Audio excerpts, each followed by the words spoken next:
Counsel, whenever you're ready. Thank you, Your Honor. May it please the Court. I'm Dave Domina, and I'm here on behalf of Dorothy Bauermeister, individually and as trustee of her trust and her deceased husband's trust. That's 3 capacities.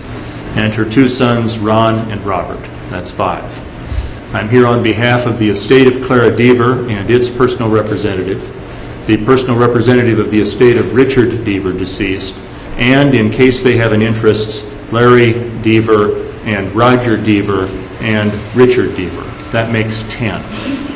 They owe $10 to exercise the option in this case, which is exercisable at any time during the period of monitoring of the landfill, which is 30 years, and 2 years thereafter. If there is any question whatsoever about any and all of these persons exercising this option, and any question about the capacity to exercise it, I hereby, on behalf of each and all of them, tender to Waste Management $10 and exercise the option.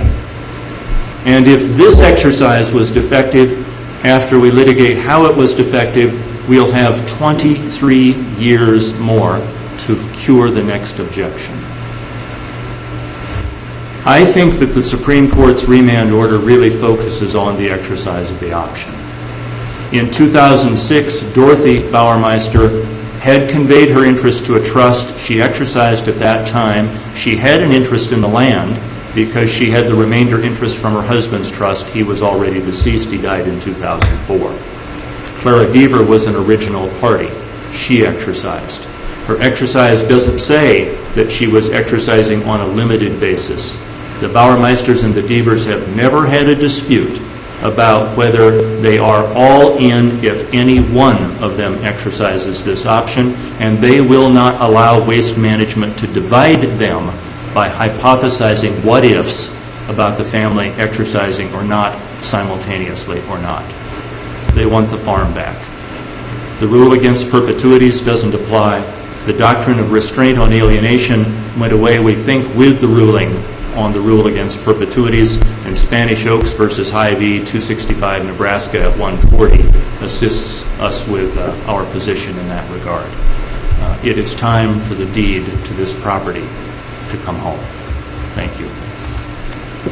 Thank you. How much time does the appellate have left?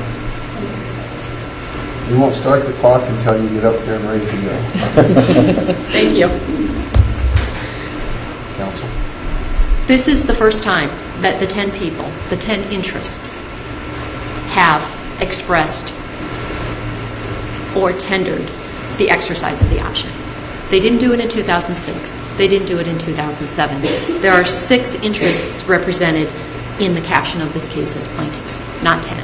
Today is the first day that all 10 of who needed to exercise the option purported to exercise it. What effect, if any, do you think Mr. Domina's action in open court today has?